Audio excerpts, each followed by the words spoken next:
Mais qui est-il, ce Jésus-Christ-là? Nous savons que ce Jésus, on l'appelle le Fils de Dieu. Il a l'agneau de Dieu, parce qu'il a servi pour faire le sacrifice. On lui attribue le nom aussi de lion de la tribu de Juda. Pour des raisons que je ne vais pas expliquer ici, parce qu'on n'aura pas le temps de finir. Il est l'étoile brillante du matin. Il est tout ceci. Mais ici, dans ce livre particulièrement, dans ce passage que nous venons de lire, l'écriture de la parole de Dieu donne un nouveau visage de Jésus-Christ. Jésus-Christ n'est pas celui-là qui était venu, qui était l'agneau. Ce n'est pas celui-là qui est venu, qui était le serviteur. Et il vient cette fois, il dit, je suis l'alpha et je suis l'oméga. Amen. Alléluia. Amen. Je suis le commencement et je suis la fin. Amen. Il parle lui-même de sa bouche. Et ce passage, mes bien-aimés, nous révèle la puissance de Dieu, la puissance de Jésus-Christ. Jésus-Christ n'est pas seulement l'agneau immolé qui n'a rien dit lorsqu'on l'entraînait à l'abattoir. Mais c'est celui-là même par qui toute chose a été créée. Amen. C'est celui-là même qui a créé tout ce qui est pour lui-même. Alléluia. Amen. Et c'est ce que le passage nous dit ici, mes bien-aimés. Lorsque nous prenons Révélation, c'est-à-dire Apocalypse, le chapitre 1, le verset 8 nous dit, je suis l'alpha et l'oméga. Et si vous voulez, vous regardez dans ce livre d'Apocalypse, Jésus lui-même parle.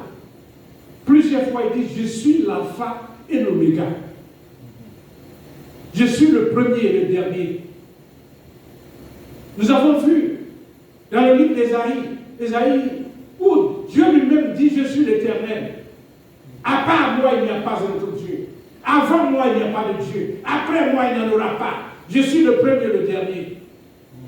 Et Jésus vient ici dit, je suis l'alpha. Je suis l'oméga.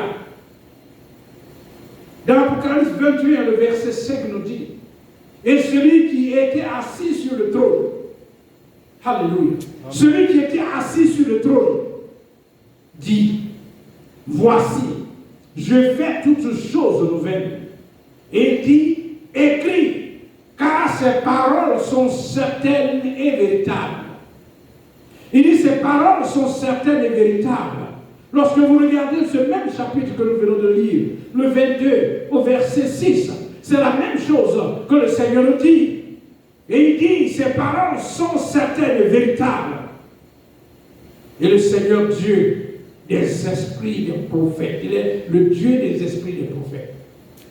Alléluia. C'est Jésus-Christ qui nous parle, bien-aimés. Il n'est plus l'agneau immolé dans ce chapitre.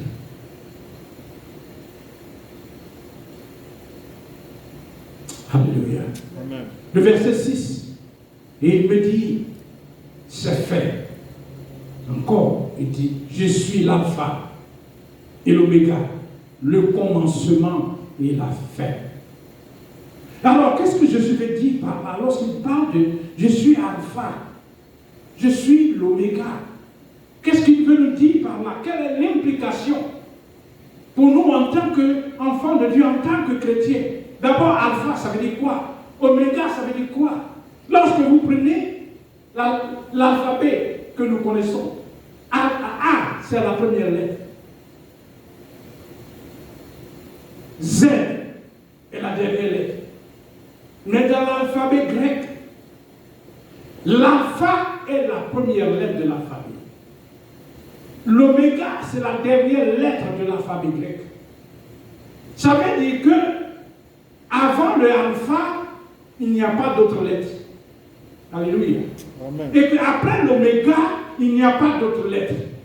Je suis en train de lui dire que c'est moi qui suis le premier. Avant moi, il n'y a pas moi.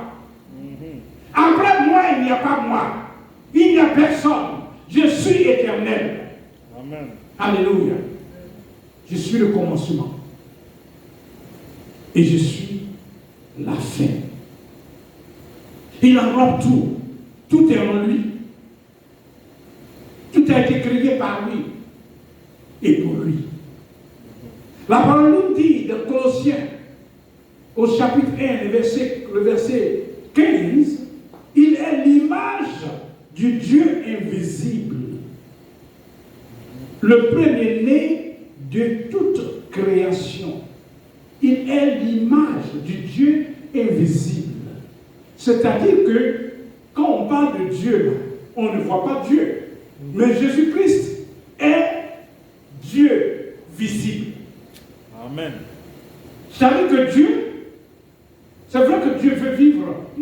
Nous sommes la famille de Dieu, n'est-ce pas? Il est au milieu de nous. Mais on ne le voit pas. Mais pour se rendre visible à nous, il est venu en chair et en os. Amen. C'est Jésus-Christ qui est Dieu. Alléluia. Et je continue. Il dit, je suis le premier-né de la création. Car par lui, toute chose a été créée. Dans le ciel, sur la terre, visible et invisible. Que ce soit des trônes, ou des dominions, ou des dirigeants, ou des autorités, toute chose a été créée par lui et pour lui. Amen. Vous pouvez vous imaginer, vous regardez au dehors, les arbres qui sont là, c'est Jésus qui les a créés. Il a créé par lui-même et il a créé ça pour lui-même. Il t'a créé toi par lui-même et il t'a créé pour lui. Amen. Il y a une chose, mes bien-aimés, que souvent nous, les humains, ne comprenons pas. Et je donne toujours cet exemple. La chaise sur laquelle vous êtes assise, c'est un homme qui a créé ça. Mais il a créé la chaise pour quoi? Pour s'asseoir dessus. Pour son propre confort. Une chaise qui est trop dure, qui fait mal aux fesses ici, qu'est-ce qu'on en fait? On jette. On ne crée pas la chaise pour la gloire de la chaise. Mais on crée la chaise pour sa propre gloire, pour son propre confort. Jésus-Christ nous a créés pour lui-même, pour sa gloire. Amen. Alors souvent on est là, on pense qu'on est le centre du monde. On pense qu'on est le centre de la vie, que tout doit tourner autour de nous. Mais Jésus-Christ ne t'a pas créé pour que tu sois le centre de l'existence. Il t'a créé pour lui. Il t'a créé pour que toi-même tu le glorifies. Et c'est ce que la Bible nous dit ici, mes bien-aimés. Il dit que tout a été créé par lui. Il dit, même les choses qui sont visibles, comme les choses qui ne sont pas visibles. Il y a des choses autour de nous qui ne sont pas visibles. Alléluia. C'est lui qui les a créés. Et le verset 17, dans Colossiens 1 dit, il est avant toute chose, et toute chose subsiste en lui. Il est la tête du corps de l'Église. Nous formons le corps de l'Église. Il est notre tête. Il est la tête du corps de l'Église. Et il est le commencement, le premier-né d'entre les morts. C'est-à-dire que il a ressuscité. Il est ressuscité de la mort. Il n'y a pas quelqu'un qui est ressuscité lui-même de la mort. Alléluia. Amen. Parce qu'il dit, personne ne peut lui prendre sa vie lui-même. Il dépose et il prend. Il dépose et il le prend. Et il a contrôle sur toutes ces choses. Parce que c'est lui qui les a créées. Il a contrôle sur la mort. Il a contrôle sur la vie. Il a contrôle sur l'enfer. Il a contrôle sur le paradis. Il a contrôle sur tout ce que vous pouvez vous imaginer. Parce que c'est lui qui l'a créé. Alléluia. Même la mort. Souvent on pense que la mort c'est la fin. Mais la mort c'est un début. C'est un début. C'est pour cela que Satan a pensé qu'en tuant Jésus-Christ sur la croix, ça allait mettre fin à Jésus-Christ. C'était une erreur. Le bien-aimé. La mort, notre mort sur cette terre n'est pas notre fin. C'est le début d'une vie éternelle. Amen.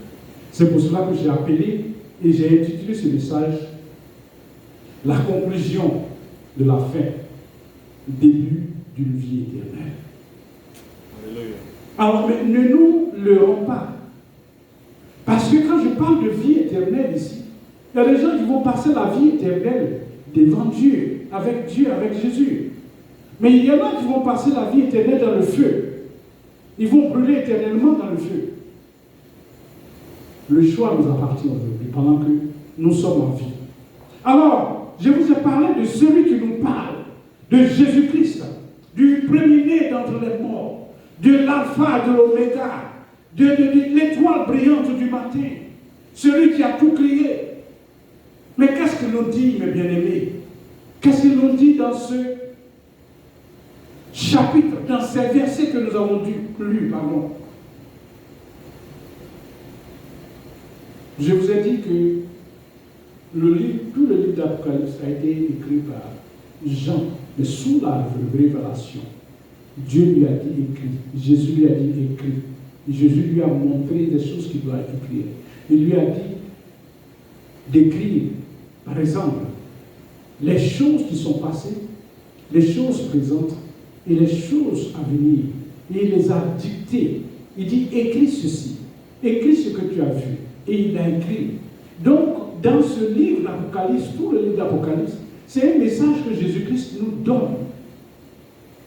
C'est comme si, voyez-vous, quelqu'un qui s'en va, un père qui s'en va quelque part, et qui vient parler à ses enfants pour la dernière fois.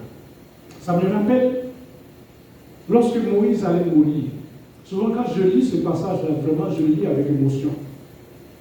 Lorsque Moïse allait mourir, parce que Dieu lui a dit que tu n'iras pas dans la terre, jusqu'à la terre promise. Il dit, monte sur la montagne, il est monté sur la montagne, il a montré ces choses-là, il dit, voilà la terre que j'ai promis à tes pères, mais tu ne vas pas y arriver, parce que tu m'as désobéi. Il dit, prends Josué, oins-le. Il a laissé la mis sur Josué, pour que Josué prenne la direction de son peuple. Et puis, Moïse a appelé le peuple et il leur a parlé pour une dernière fois. Il leur a donné des conseils. Je ne serai plus comme un père qui sait qu'il s'en va, mais qui appelle ses enfants et qui leur donne un dernier conseil. C'est ce que nous appelons le livre de Deutéronome, qui veut dire deuxième instruction. La deuxième instruction que Moïse donnait à son peuple. Ici, Jésus-Christ nous parle une dernière fois. Alléluia. Et c'est pour cela, mes bien-aimés, j'ai appelé ce passage la conclusion de la fin, le début d'une vie éternelle. Le Seigneur nous parle avec un ton paternel, mais un ton fort. Parce qu'il est fidèle à sa parole. Il dit et il fait. Quand il te promet la bénédiction, il te bénit. Quand il te promet de te frapper, il te frappe. Il nous montre le chemin que nous devons prendre. Mais il nous montre aussi le chemin que nous ne devons pas prendre. Alléluia. Dans le verset 6, il dit, ces paroles sont certaines et véritables. Donc ce que je vous dis maintenant, là, ce sont des choses vraies. Mais c'est certain, ça va se passer. C'est ce que Jésus-Christ nous dit. Il dit, dans le verset 16, il dit, moi Jésus, j'ai envoyé mon ange pour vous attester de ces choses dans les églises. Il a parlé aux églises, aux 7 églises, mes bien-aimés. Il dit, je suis le rejeton et la postérité de David, l'étoile brillante du matin. Mais plus, vient dans ce passage pour nous dire qu'il revient. Alléluia. Que quelqu'un me dise, Jésus revient. Jésus revient. Il dit, voici, je reviens bientôt. Et ma rétribution est avec moi pour rendre à chacun selon ce qui est son œuvre. Jésus dit qu'il va venir. Mais bien aimé, cette fois, Jésus ne viendra pas pour se sacrifier sur la croix pour quelqu'un. Le sacrifice est terminé. Jésus ne vient pas pour pardonner quelqu'un. Parce que ça, c'est fini. Il vient avec sa rétribution.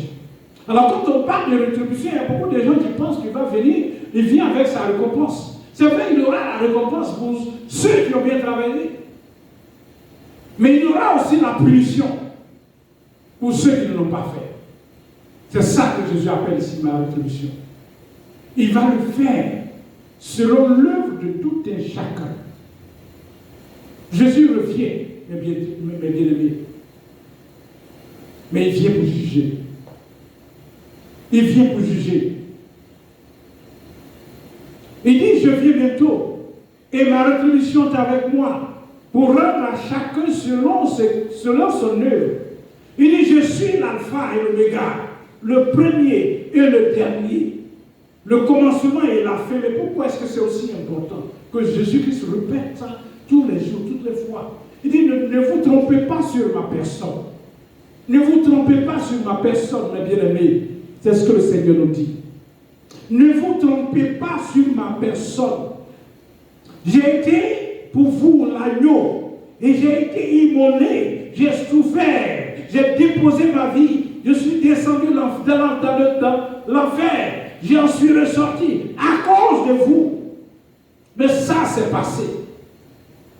Quand je vais revenir, je reviens comme un roi. Amen. Alléluia. Celui-là même qui a tout créé. Celui-là même qui était au début, là où il n'y avait rien. Et celui-là même qui sera à la fin, quand il n'y aura plus rien. C'est moi qui je reviens. Voyez-vous, le Seigneur dit, il ne faut pas qu'on va se tromper sur vraiment sa personnalité quand il va revenir, parce qu'il est le roi des rois. Si on a peur de nos chefs au boulot, si on a peur de nos présidents dans les petits États que nous avons, mais lui, il est au-dessus de tout ça. Il est le alpha et il est l'oméga. Alléluia. Alors, mes bien-aimés, il y a quelque chose que je voudrais vous dire entre vous et moi. Je vous dis, le temps, c'est maintenant. Le temps de se donner à Jésus-Christ. Si ton cœur a été ailleurs, le temps de convertir ton cœur, d'envoyer ton cœur à Christ, c'est maintenant. Si tu as passé tout ton temps dans les boîtes de nuit, le temps de revenir à Christ, c'est maintenant. Si tu as passé ton temps dans la débauche, mon bien-aimé, le temps, c'est maintenant. Parce qu'il va arriver un moment où même quand tu voudras changer, tu ne pourras plus changer. Il y aura un moment où quand tu veux devenir bon, tu ne pourras plus devenir bon. Parce que c'est comme si le robinet est fermé. Est-ce que vous savez que à la fin des temps, les faux prophètes dont on parle tant, est-ce que vous savez que c'est Jésus-Christ lui-même qui les envoie? C'est Jésus qui les envoie. Pourquoi? Parce que nos cœurs, on a choisi de nous tromper nous-mêmes. Il dit, comme tu as choisi de te tromper toi-même, Dieu t'a envoyé quelqu'un pour te tromper davantage, pour que tu sombres. Alléluia. Vous allez dire, mais pourquoi Jésus pense comme ça? C'est lui le alpha et l'oméga. Le premier et le dernier, le commencement et la fin. Il est souverain. Il pense ce qu'il veut penser. Et il dit ce qu'il veut dire. Et il fait ce qu'il veut faire. Il ne rend pas compte à qui que ce soit. Alléluia. Amen.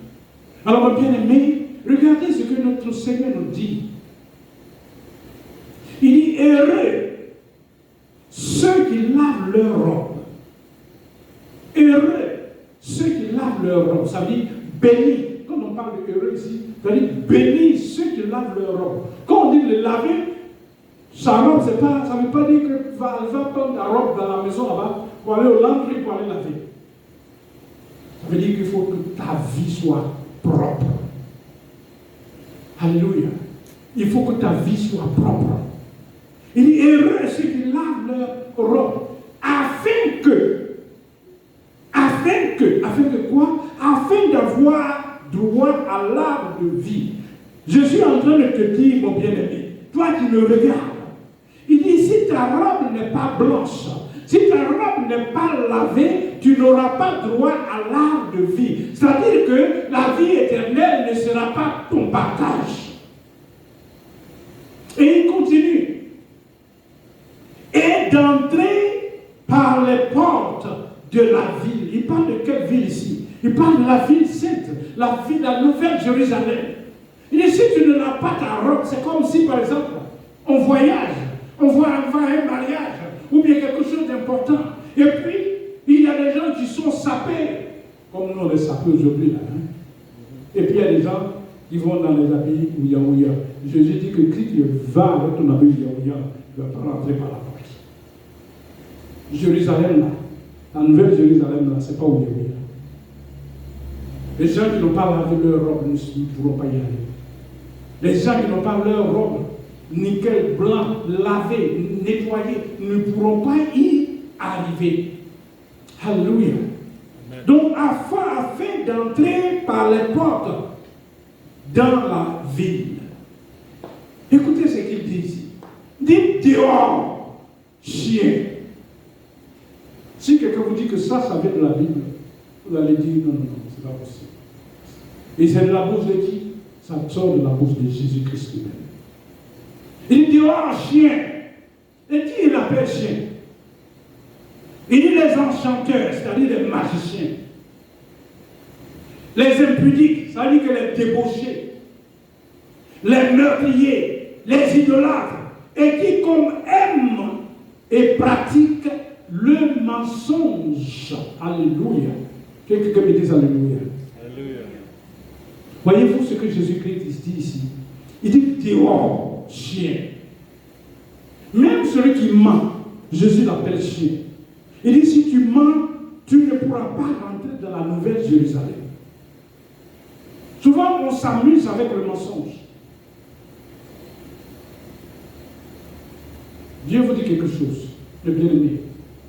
Si vous avez un ami qui vous appelle, que pour une raison ou une autre, vous êtes occupé, que vous ne pouvez pas répondre et aller à son appel, dites-lui, je suis occupé, je ne peux pas partir. Mais ne lui ment pas. Mensonge là, c'est mensonge. Il n'y a pas son petit, il n'y a pas son grand. Alléluia. Que mensonge ne sort plus jamais de la bouche d'entre vous, d'un d'entre vous. Parce que quand tu mens à Jésus-Christ, Jésus t'appelle chien. Et Jésus dit tu ne pourras pas rentrer par les portes de la Nouvelle Jérusalem. La personne qui vit dans la débauche, Jésus l'appelle chien. Il dit tu ne pourras pas rentrer dans la ville, dans la Nouvelle Jérusalem. Celui qui fait la magie, celui qui est un meurtrier, Jésus dit tu ne pourras pas rentrer par les portes de la Nouvelle Jérusalem. C'est pour cela qu'il nous dit lavez vos robes. Gardons nos robes blanches, mes bien-aimés. Alléluia. Nous allons continuer. Comme je vous l'ai dit tantôt, le temps viendra où même quand tu veux laver ta robe, je te dis que c'est trop tard. Si tu as menti toute ta vie, il arrivera un moment où tu prendras conscience et tu vas dire je veux changer. Ce sera trop tard. Et pour cela il dit le temps est proche. Le temps est proche. Jésus-Christ dit le temps est proche. Que celui qui est injuste soit encore injuste. Est-ce que vous m'entendez? Il dit, même si tu es injuste, il faut rester injuste. Parce que tu ne pourras plus changer. Il dit que celui qui est souillé se souille encore. Et que le juste pratique encore la justice. Et que celui qui est saint se sanctifie encore. Alléluia. Amen. Mais bien aimé, comme on le dit à bon entendeur, salut. Que celui qui a des oreilles entende ce que dit l'Esprit. Jésus dit qu'il revient, et il revient bientôt. Mais le message qu'il nous donne ce matin, c'est que même lorsque nous sommes à la fin, ce ne serait pas la fin. Il y a un nouveau commencement. Le commencement d'une vie éternelle. Mais pour que tu ailles dans la vie éternelle avec Jésus-Christ, il faut que tu laves ta robe. Il faut que ta robe soit blanche. Il a cité les gens qui n'iront pas avec lui. Il a cité les gens qu'il a appelés chiens, les débauchés, les magiciens, les idolâtres, ceux qui sont dans l'adultère. Il ajoute ceux qui aiment et pratiquent le mensonge. Jésus dit que les portes ne seraient pas ouvertes au fond. Le verset 17 dit, mes bien-aimés, je suis en train de conclure. Le verset 17 dit, et l'esprit et l'épouse disent, viens. Que quelqu'un me dise, viens. Viens. Et que celui qui entend dise, viens. Et que celui qui a soif vienne. Que celui qui veut prenne de l'eau de vie gratuitement. La vie avec Jésus est gratuite. Ça ne se paye pas. On ne travaille même pas pour ça. La seule chose qu'il veut qu'on fasse, c'est de laver notre robe. Il dit, je déclare à quiconque entend ces paroles de la prophétie de ce livre, si quelqu'un y ajoute quelque chose, Dieu le frappera des fléaux et des cris dans ce livre. Et si quelqu'un retranche quelque chose de cette parole, Dieu retranchera sa part de l'arbre de vie. Ces paroles sont scellées. Ces paroles sont vraies. Ces paroles sont certaines. Et c'est pour cela que Jésus dit que ce que je viens de vous dire, mes bien-aimés, que quelqu'un ne change pas une petite virgule. Nous sommes l'église évangélique de la parole vivante. Nous proclamons la parole de Dieu telle qu'elle est écrite. Nous ne changeons pas une virgule. Nous ne changeons pas le sens pour nous glorifier. Parce que la parole de Dieu est Jésus-Christ lui-même.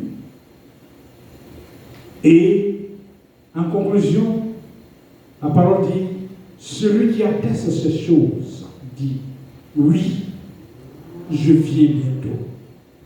Et que le peuple de Dieu dise Amen. Amen. Que la grâce du Seigneur Jésus-Christ soit avec vous.